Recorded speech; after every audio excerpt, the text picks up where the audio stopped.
the last lecture module, we talked about Rachel's view that it's crucial in ethics to engage in the practice of giving and having reasons. Now, in this module, we want to look specifically at the role arguments play in giving and having reasons within the context of ethical thought. And we'll start by reviewing just a little bit what we said about arguments in that first lecture. Recall that we said that arguments are structured collections of statements and that they function as models of inferences. We gave a number of different metaphors to indicate that function. We said that arguments are like trails that take us from the beginning, our initial evidence or beliefs, to our conclusion, or like maps that show us how to go from our initial evidence to our conclusion, or my particular favorite, like stepping stones that allow us to move from one content element all the way over from our premises to our conclusion. And we identified the structure of arguments. And arguments have a collection of statements that serve as evidence or premises or things that we believe. And then they have a single statement that serves as the conclusion, what is supposed to follow from that set of premises. And they have an inferential claim, a claim that if the premises are true, they either guarantee that that conclusion is true or they make the conclusion highly probable. So the inferential claim asserts a relationship between the truth of the premises, that is, whenever the premises are true, and the truth or likely truth of the conclusion. The next question that we wanted to ask is, how is it possible for an argument to have a successful inferential claim? How are inferential claims implemented within an argument? And what we said was it's the underlying structural relationships between the content elements of an argument, what we refer to as the logical form, that enforces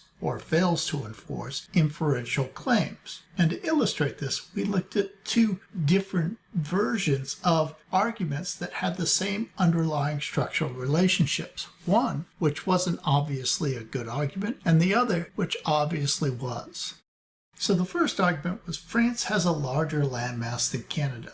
The country with the larger landmass has a better hockey team. Hence, France has a better hockey team than Canada. When we look at this argument, it doesn't look very convincing to us, primarily because we focus on the content of the argument. But when we look at the next argument, which has the same relationships between content elements, it becomes clear that those relationships are such that if the premises of either argument are true, the conclusion would have to be true. So our second argument, Canada has a larger landmass than France. The country with the larger landmass has more square miles. Hence, Canada has more square miles than France. In this argument, the content and the logical form align. The premises are true, and we can see that the truth of the premises requires the truth of the conclusion. That first argument, however, has the same relationships between content elements. And so when we go back and look at that first argument and ask ourselves, what if the premises were true? What if France did have a larger landmass than Canada? And what if the country with a larger landmass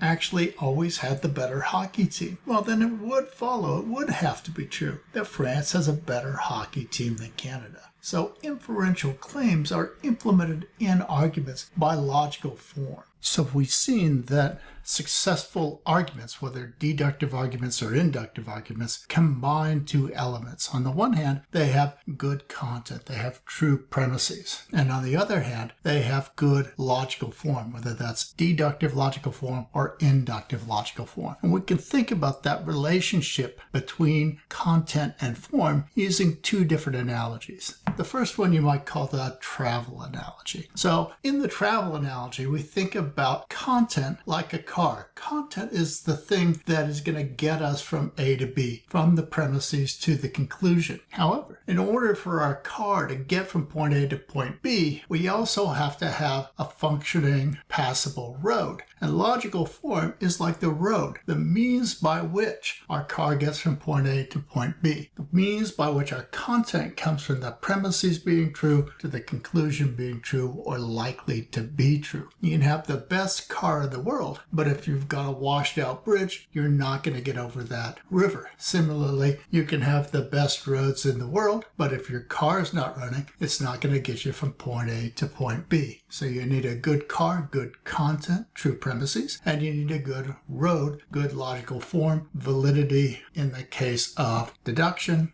and strength in the case of induction. The other analogy we might call the building analogy. And in the building analogy, content functions like a building's facade. Content is what's on the outside, keeping everything safe inside. It maintains the integrity of the building, but it will fall down without the logical form. The logical form is like the building's frame. The building's frame supports the facade, puts everything in proper order, and keeps it stable. And so we see that our arguments need to have good content, true premises, and good logical form, either be valid or strong. And so we've seen that arguments, by interweaving good content and good logical form, can provide us with reasons for accepting some statement as a conclusion. They can conversely also give us good reasons for rejecting some statement if the conclusion is that that statement is false. So arguments provide us with reasons, but they don't always provide us with good reasons. And so in order to determine whether or not an argument has provided us with good reasons to accept or reject some statement, we need to be able to evaluate an argument. And we evaluate an argument in two ways. Each one corresponds to a particular element, content, or form. And we'll see that Rachel's gives us two example arguments about moral skepticism, one of which she rejects because of content and one of which she rejects because of logical form. So the first way that we evaluate an argument is to question the argument's premises. Are those premises true or not? Inferential claims are only going to help establish a conclusion when the premises are actually true. If the premises aren't true, their truth can't help us to determine the truth or likely truth of our conclusion. The example that Rachel's uses in the chapter to evaluate the content of an argument is the provability argument. The second way that we evaluate an argument is to question whether or not it has good logical form, either deductive logical form or inductive logical form. True premises are only going to help when the inferential claim is true or successful, when the logical form is, in the case of deduction, valid, in the case of induction, strong. The argument that Rachel's gives us in the chapter where he evaluates the logical form is the cultural differences argument. So in the next module, we'll turn our attention to those arguments in Rachel's chapter.